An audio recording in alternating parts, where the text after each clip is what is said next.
During World War II, the Belgian armed forces relied on a mix of domestic weapons, imported equipment, and strong defensive fortifications.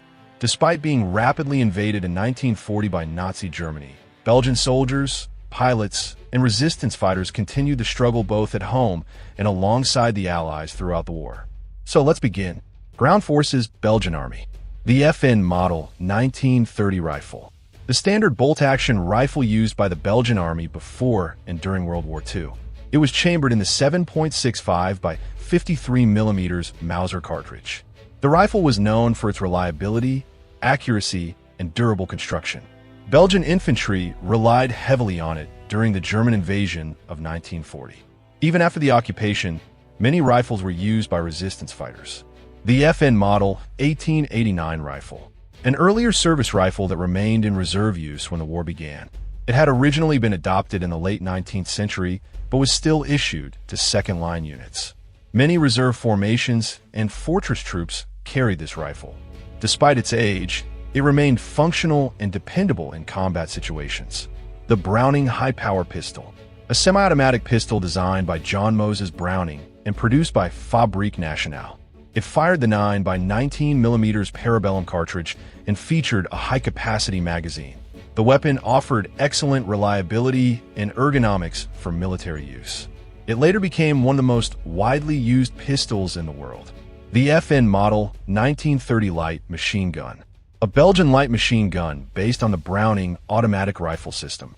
It provided automatic fire support for infantry squads. The weapon allowed Belgian soldiers to suppress enemy positions during advances or defensive actions. Its reliability made it an important part of Belgian infantry firepower. The Hotchkiss 1914 machine gun, a heavy machine gun used primarily in fortified defensive positions. It was mounted on a tripod and capable of sustained automatic fire. The weapon was reliable but heavy and less mobile than newer machine guns. Belgian units often deployed it in bunkers and defensive lines. The Chauchat light machine gun. Some Belgian reserve units still used older Chauchat machine guns inherited from World War I. The weapon fired rifle cartridges in automatic bursts. Although it had a mixed reputation, it provided additional firepower to infantry units. It remained in service mainly with second-line troops. The DBT 50 mm mortar, a small infantry mortar designed to provide close-range indirect fire support. Mortars allowed soldiers to attack enemy positions hidden behind cover. The weapon could launch explosive shells over obstacles and trenches. It was useful for supporting infantry during defensive engagements. The 60 mm infantry mortar, a medium mortar used by Belgian infantry companies. It provided stronger explosive firepower than smaller mortars. Mortar crews could quickly deploy the weapon and support advancing or defending troops. Mortars were essential for flexible battlefield support. Next, the armored vehicles. The T-15 light tank, a lightly armored reconnaissance tank used by Belgian forces. It was armed mainly with machine guns and intended for scouting missions. The vehicle's mobility allowed it to move quickly across the battlefield. However, its thin armor limited its survivability in combat. The T-13 tank destroyer, a small but effective anti-tank vehicle equipped with a powerful 47 mm gun. The vehicle had limited armor protection but strong anti-tank capability. Belgian forces used it to ambush advancing German armor. In several engagements, it successfully destroyed German tanks.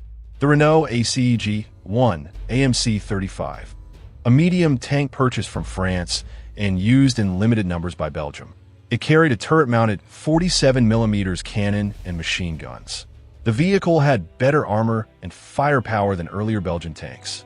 Mechanical reliability issues, however, limited its combat use. The Vickers Carden-Lloyd tankettes, small tracked armored vehicles used mainly for reconnaissance and infantry support. They were lightly armed and designed for mobility rather than heavy combat. These vehicles were among the earliest armored units in the Belgian army. They helped develop Belgium's early mechanized capabilities. The armored cars, Minerva and FN types. Belgium also used armored cars for reconnaissance and patrol duties. These vehicles were faster than tanks and useful for scouting missions. They carried machine guns and light armor protection. Armored cars, often operated with cavalry and reconnaissance units. Next, artillery and fire support. The 47mm FRC anti-tank gun, one of the most effective anti-tank guns used by Belgium in 1940. It could penetrate the armor of many German tanks at normal combat ranges. Belgian troops often deployed it in concealed defensive positions. The weapon proved capable of inflicting significant losses on German armored units.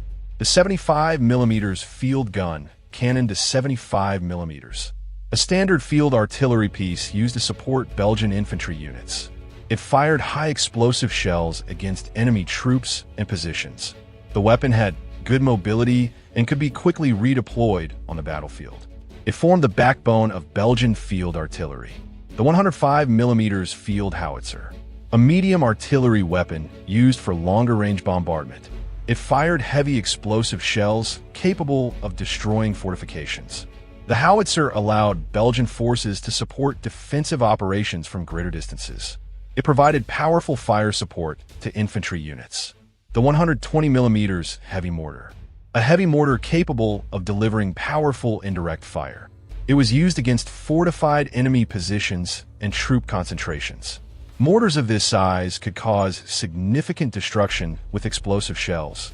They were valuable support weapons during defensive battles. The 155mm heavy artillery gun. Large artillery pieces were also used by Belgian fortress and field units. These guns could fire heavy shells over long distances.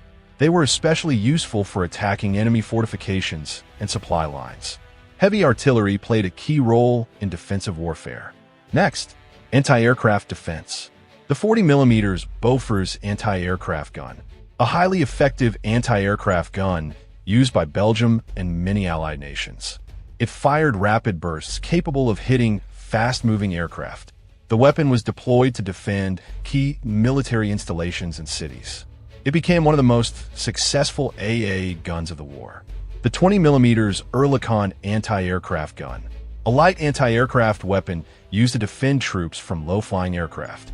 It was easy to move and deploy near frontline units.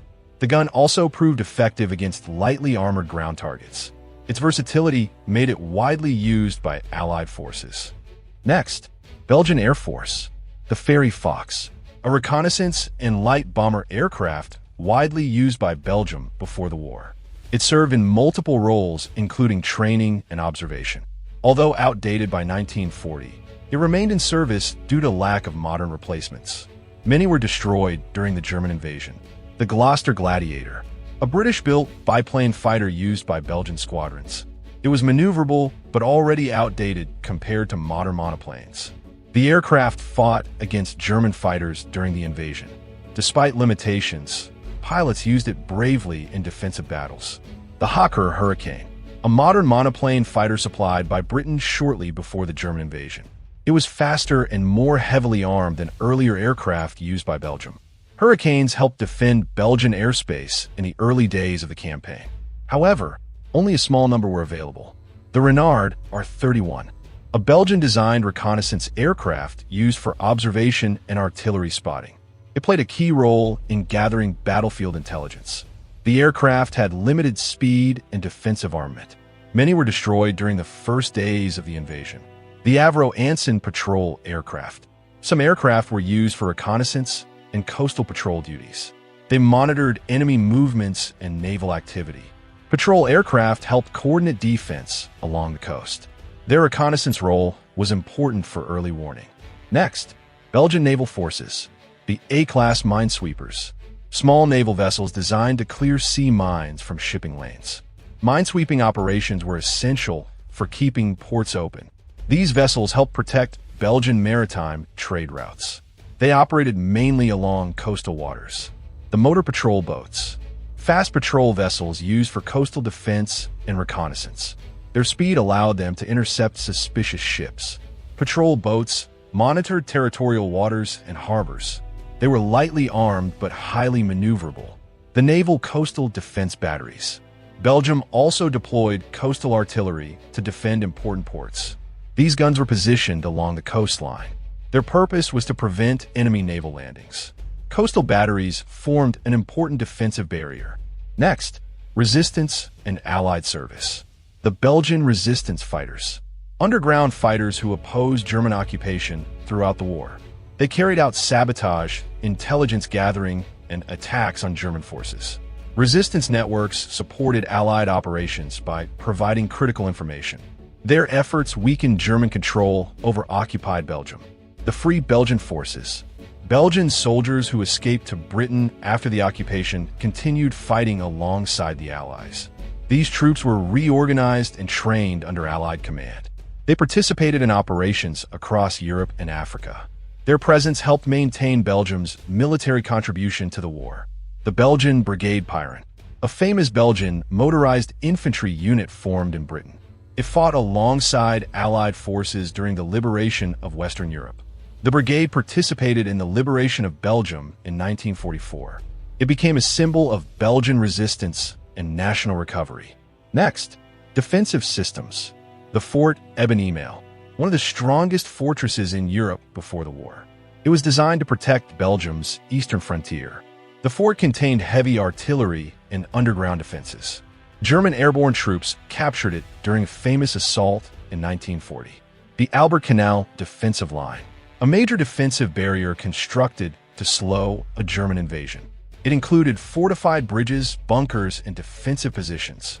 Belgian troops fought along this line during the early stages of the campaign. However, German airborne forces bypassed key positions. The fortified positions of Liège and Namur. Belgium maintained several fortress complexes along strategic routes. These fortifications were intended to delay enemy advances. Heavy guns and underground bunkers formed the core of these defenses. They played a role during the German invasion.